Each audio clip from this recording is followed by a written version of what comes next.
Welcome to the podcast. It starts with you, with me, Vic O'Farrell.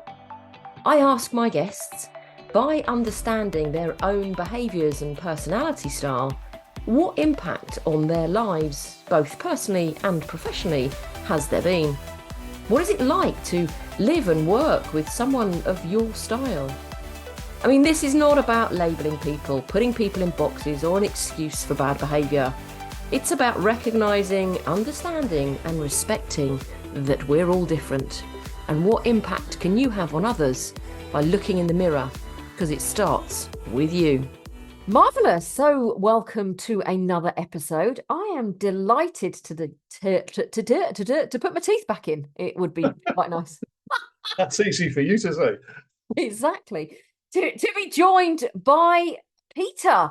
Rather than me introduce myself, would you like Peter to tell everybody, I want to sound like Cilla Blackett, hey, what's your name, where you come from? But I won't, because that would actually probably be mimicking your accent not very well at all. So Peter, over to you. Please let the audience know who you are and what you do. Well, good afternoon, Vic. I'm Peter Edge. I am a member of the Professional Speaking Association. I'm a professional speaker now, but for the vast majority of my working career, I was a police officer in Merseyside Police here in sunny Liverpool, and it is indeed sunny, I can say. In the police, I filled a lot of different roles, all the way through as you do. Although things might have changed a little bit now. From constable, when I joined back in 1981, the idea was that you joined as a constable and you progressed if you were up for it, and up to it through the ranks. Things have changed slightly now. But yeah, so I've done lots and lots of different roles. A lot of emphasis in my early career around drugs, vice, all the sexy bits, all the juicy bits of policing. And then about 2003, I found myself as head of training for Merseyside Police. So in charge of, well, the title of the department was Management Development and Training. Which hints perhaps at the relevance of what we're going to talk about today. And that was when it's not when I first came across profiling. It's when I came across profiling as a manager and as a leader, as a head of a department. I'd previously been profiled. I mean, we've had these sort of tools available, and they get used with monotonous regularity and then forgotten about usually. In big organisations like particularly public sector organisations like the police. So I'd previously gone through a load of psychological profiling as part of a selection process for an advanced or accelerated promotion course, which I didn't get, as it happens. And then later on in my career, I got personally profiled. I think it was Belbin's team roles. And I remember the guy who's sadly passed now, but he was doing the assessment, and he said, "Oh yeah, you're a completer finisher." All right, okay, thanks very much.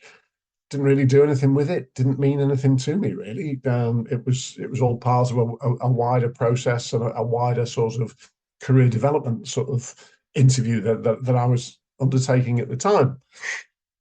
And then when I came to management development and training. Never been in the training environment before. I'd delivered a few courses, a few lectures, a few sort of expert inputs on certain courses. But to be parachuted in as the head of management development and training for what was an organisation of nearly 10,000 people, I suppose at the time, roughly split half and half between police and police civilian staff, was a bit of it was a bit of an eye opener for me. And so I found myself with a management team of many different types. And some were police officers, some were police officers of higher rank than other police officers who were of lower rank. Some were police staff, civilian members of staff. Some of them were higher ranks and lower ranks. And there were all sorts of different variables thrown into that mix. And at the time, we were facing some really, really big programs of work, particularly around things like driver training, around the introduction of a new process for the training of brand new recruits, and the recruitment and training of PCSOs, police and crime support officers, as they were at the time. And this was all brand new to us, and all of it was very brand new to me. I'd been kicking doors down and locking up bad guys, and then put me in a training environment. Why? I didn't know. So I was offered and took up the offer of having my management team profiled. Now, at the time, the sort of the trendy tool was Myers-Briggs type inventory. And we went through a process. It was all managed by the police college at Bramshill, which is no longer there. And these very clever people came up and subjected us to these questionnaires, and we all filled them in as honestly as we possibly could. And the results were really quite astounding for me, having never really done that kind of stuff before. On a personal level, I can't remember it. I've tried to look for it since we last spoke. I can't find it. I'm digging out somewhere, but it's 20 odd years old now. So I think I was described as an ETSJ or whatever that was. I can't remember, but it was something I hadn't really thought about before then. The actual write up from the questionnaire was spookily accurate, as in They are. I found myself looking over my shoulder, thinking someone's been in my house, looking at me, watching the telly, reading books, the way I speak to the kids, the way I speak to my wife. This is a bit Big Brother, this. But notwithstanding that, the rest of my management team went through this same process, and then we sat down and basically discussed who was what type of person. And as I say, it was quite an eye opener for me, because there were some people in that team that I thought, oh yeah, they're very much this or they're very much that, and I was completely wrong.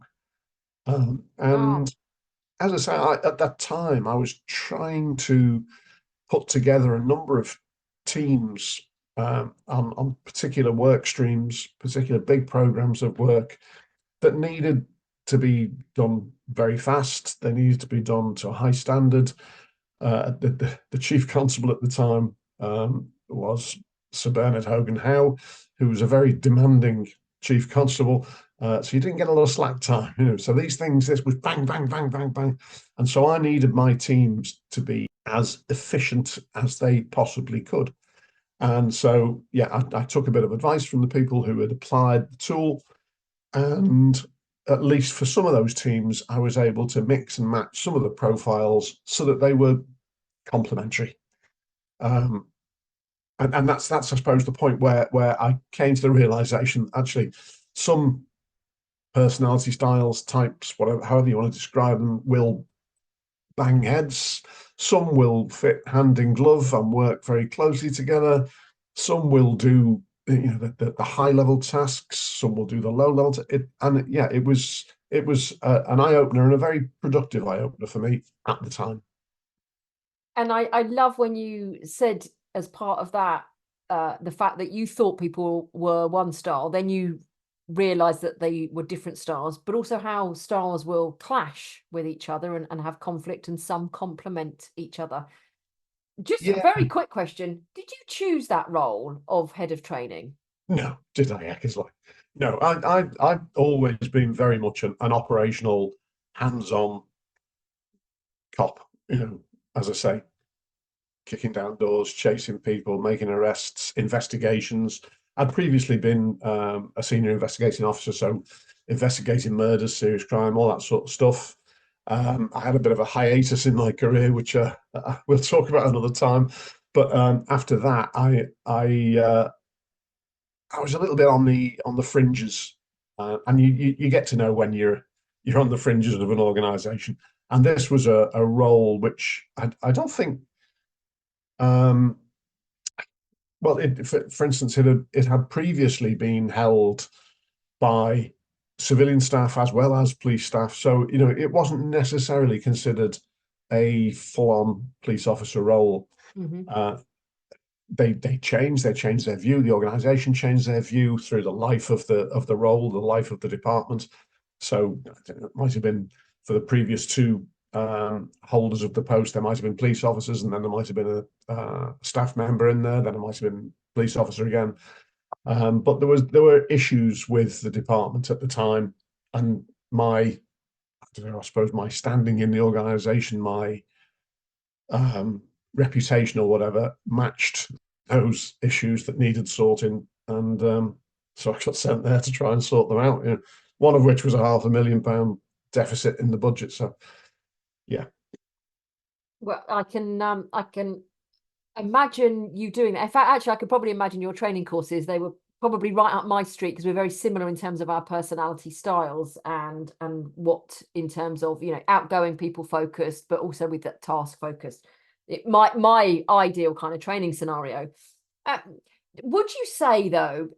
I mean, you talk about the fact that before you did that role, you were there as a police officer kicking down doors. When you say drugs, I'm assuming you were finding them, not taking them. Uh, Most of the time. but Yeah, how would you they scare say? the hell out of me, drugs. They really do. I've lost too many. Well, I've lost friends to drugs in the past when I Mm, was a kid. yeah, sorry, I shouldn't laugh. I shouldn't laugh about saying No, that. no. But You've got to when sometimes. when you think about the different personality styles, do they all make great front line police officers? Of course they don't. No. There's no way. And I, I don't know how much you know about the police post. I was talking about this only yesterday to a group of young people in a further education college in Liverpool. The variety of roles in a comparatively small police force like Merseyside is huge, and each of those roles is going to require a different set of skills, if you like, and a different personality. Or when I say require, they will work better, perhaps, with a different set of skills, a different personality. Um, there are some people who will go through their entire careers sort of, driving cars with the blue lights on and chasing after people and knocking down doors and fighting with drunks in pubs and all that sort of stuff. And that's their bread and butter, and they love it.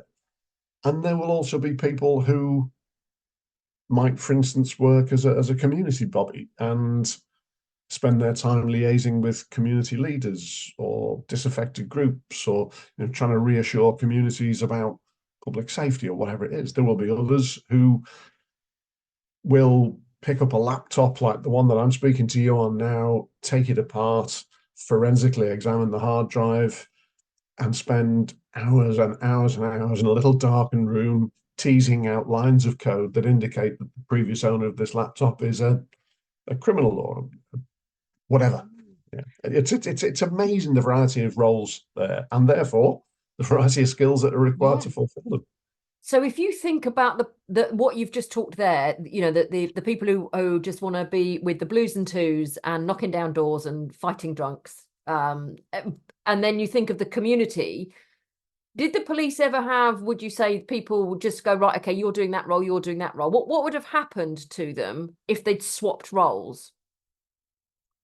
Well, it does happen, and it did happen, and very often it went pear-shaped. There are some people who just will not fit into a particular niche, a particular box, because it's just so anti their way, their personality, their whole being. And I've seen it too often, and literally it can go very, very wrong.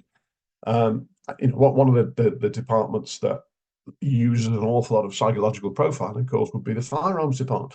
You don't want someone on the other end of a Heckler and Koch semi-automatic carbine MP5 with 20 rounds in a magazine who isn't a particular type of person, doesn't have a particular type of um, Thought process. concentration, of stability, of steadfastness, whatever it might be.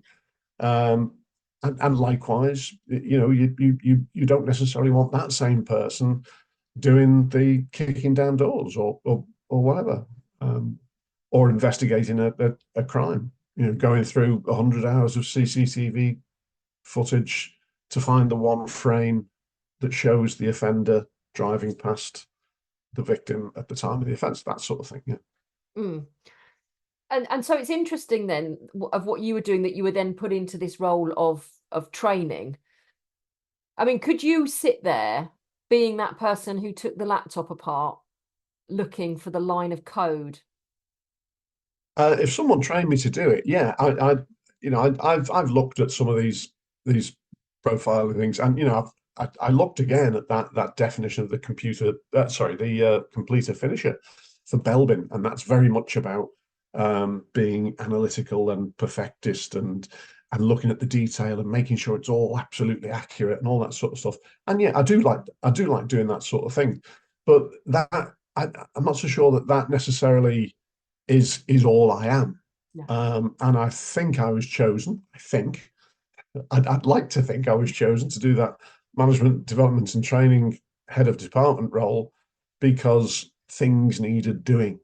And yes, I'm a completer finisher. I'm a doer.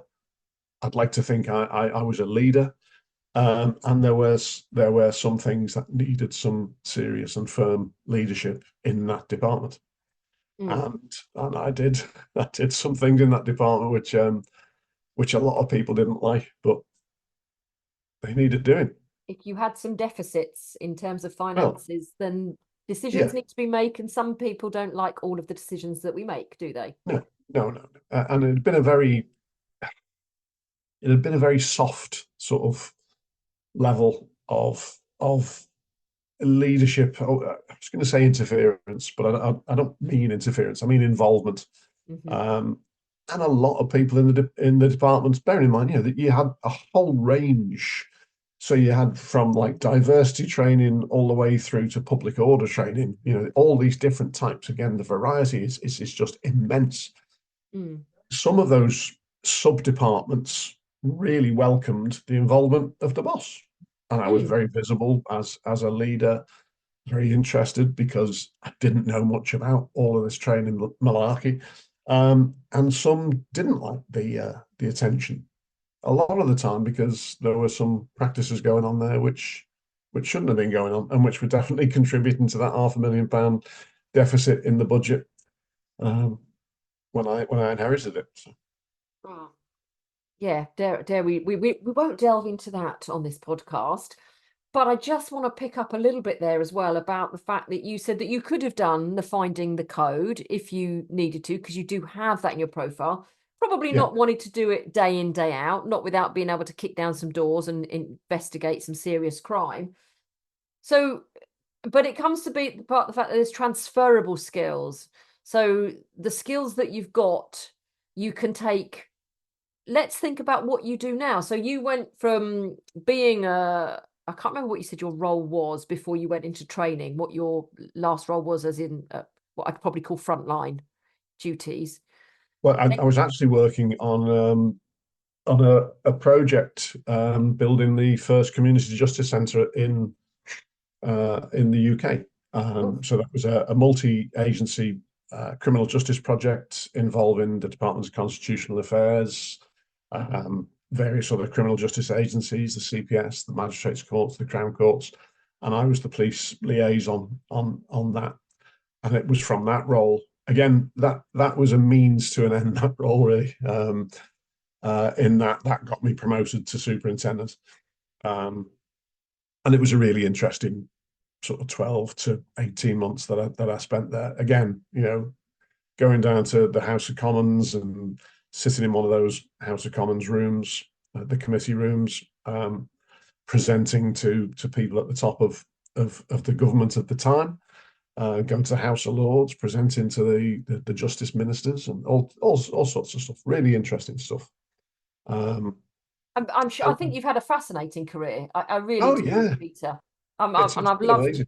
I've loved having conversations with you. But in terms of those transferable skills of like doing what you were doing there and then going over into head of training, it's the skills that we've got.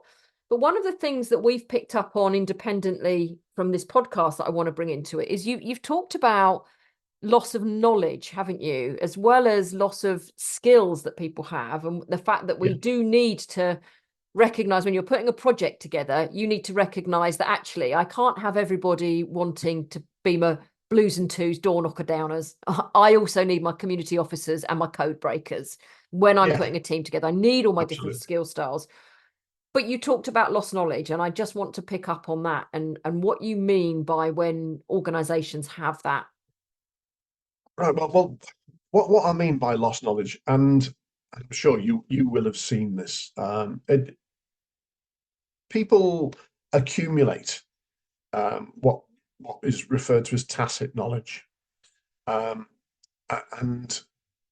at the end, particularly in the police, which at the time that I joined was a very defined sort of 30-year career, and they reach the end of that career, and then they just leave, and they take all that tacit knowledge with them. And it's not just the police; it doesn't just happen with the police. And one of the first things that prompted me to look a bit more into this and to start speaking about it was that it happened to a good friend of mine who was a teacher, a primary school teacher. And a couple of months before he was due to retire, he went in to see his head teacher and said, "Listen, I'm going to be so old at that point, I'm going to retire." And the head teacher looked at him and he said, "You know what, Jed, if I could bottle what you've got as a teacher, this wouldn't just be a good school. This would be an outstanding school." And then he let him walk away without doing anything to capture it. And I feel, and it's certainly the case in the police.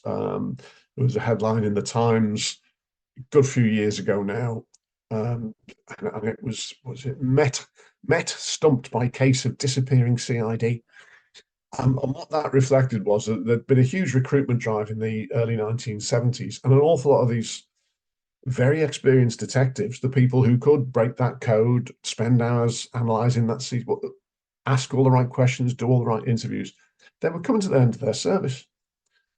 And because in that period there'd also been a sort of almost cessation of recruitment, and under the austerity measures, an awful lot of police forces had been forced to downsize, the skills that were lost, the tacit knowledge that was lost, was immense. And the impact on public confidence, on the police service generally across all the 43 forces in the UK, their ability to do the job that generated public confidence took a bit of a dive. And it's my sort of contention that if as a leader you know your people, and profiling might very well be one of the best tools that you can use, I don't know, but if you know your people inside out, then you know what are the most valuable skills, the skills that the loss of which is going to have the biggest detrimental impact on your organization. And you can do something about saving them. You can do something about transferring them. You can do something about emptying out. So I use a word, profile, as a means, as an acronym for how you do that. So, and you start with your people, your peers, your people, and you recognize and risk assess the skills that they have and the risk of losing them, the impact of losing them. The O is for opening them up and emptying them out, which doesn't sound very nice, but you know what I mean. It's debriefing in effect. The F is for forecasting. So, instead of just arriving at the point where someone says, "Right, I'm retiring, ta," and they're out the door, sort of 6 months, 12 months, 2 years, 3 years before you've said, "Hang on, that person there is going to retire or can retire in 2 or 3 years. And I know that they've got a house in Spain, or they've got a flat in Barbados, whatever it might be. I know they're going to go out there. So I'm going to lose those skills. So I've got to do something quick to retain them." And the I is for taking the initiative. So you take the initiative with the person and you capture their legacy, which is the L. So you can evolve, which is the E, because the alternative to evolution is extinction. So So it's all about recognizing, it's about knowing your people, knowing them inside out, knowing the real value that they bring to your organization, and more importantly, knowing the impact, assessing the impact of losing that knowledge on your organization. And that's not something we should just be thinking about when we're looking at our teams, thinking who's coming up for retirement. It's actually what we should be doing to also retain people, as opposed to thinking they're valuable, I might lose them. It's like they're valuable. How do I keep them? Yeah, and that's part of the process. Part of the process is saying they're valuable and then going to them and telling them that they're valuable. What, Vic, you are the most communicating? important person to this organization. There's no one else that does what you do. You do a great job, blah, blah, blah. And it's not, buttering people up. It's actually recognizing the value that people bring to your organization, especially, in a big organization like, say, Merseyside Police, which at the time was about 4,500 strong. It's difficult to do, but you can break it down and ask, departmental heads, whatever, who's your best person for this? Who's the person that you rely on? Who's the go-to person in a crisis over this sort of area of work? Who's the person who oils the wheels? Who's the person who got all the contacts? And those are the sort of questions that when you're asking yourself, you start profiling your organization so you can then focus on your people Mm. and then And go they through that. are, like you say, what you've just said there, it's transfer. That's not just about the police, that's transferable across every Oh, organization. absolutely, absolutely, and I've come across this in so many organisations, and particularly in small businesses where the staff numbers are small. A small an SME that's got 20 staff, if a particular function is vested in one individual, and that individual falls over or decides to leave, gets paid a better offer, then you're stumped. You're up the creek without a paddle. Yeah. The point about what I try to say is that if you are a leader who listens with all of their senses, then you'll know before that happens. You'll know that this person's health isn't good. You'll know that this person is due to retire. You'll know that this person is being courted by a similar organization who does the same business as you. That sort of thing. Yeah. And that comes down to, as well as being a good leader that listens, it's the art of communication, is it not? And so Absolutely. many people just don't have that art of communication. Yeah, yeah. I mean, I wrote an article, I think I mentioned this to you before, on LinkedIn called Lazy Leaders Don't Listen.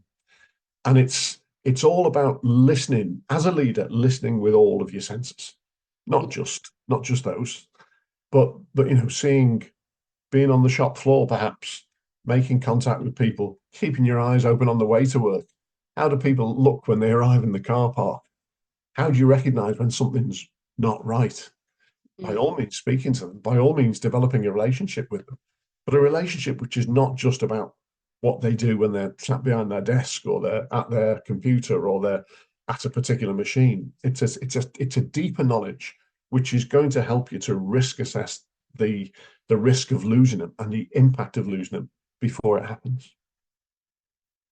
And some people might be listening to this thinking, well, surely that's what everyone does, and that's what we all do. But it's so not really, is it, out there? Well, again, I'm not plugging LinkedIn, but you look at LinkedIn, and there's hundreds of posts from people who are not leaving bad jobs; they're leaving bad bosses, and bad bosses don't know them. Bad bosses don't communicate with them. Bad bosses have a door that's always shut. They might sit there and never communicate. They might never attempt to understand the environment in which their people are working. And for me, that's always been central to what I've done and what I wanted to do. Do you know what? That's just made me think about a time when I resigned from a role and I sat down with my manager and I said, I need to give you this letter. And they kind of opened it and read it and went, oh, I didn't see that coming. And I went, and Yeah, that's exactly the reason I'm leaving. Because you yeah, haven't once got to know me, what makes me tick, what I need. And some people go, oh, it's not always about you as the staff, it's why is it all revolve around you? It should be about, and I'm like, but it's a two-way street. Yeah, of course it is. And there's no point in being, like you say, that manager that just manages you by output, that just manage. You can't manage people. I've said it, whether it's on this podcast or other podcasts, it's, blanket management doesn't work. You have to flex and adapt as your manager to get the best out of your people. Yeah, yeah, yeah.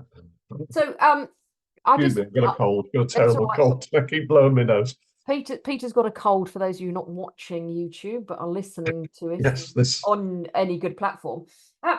So I just kind of conscious of bringing this to a close as well. Your skills that you've had as an amazing police officer, as a very colourful career that you've had, but now you don't do that. What do you do now, No. Peter?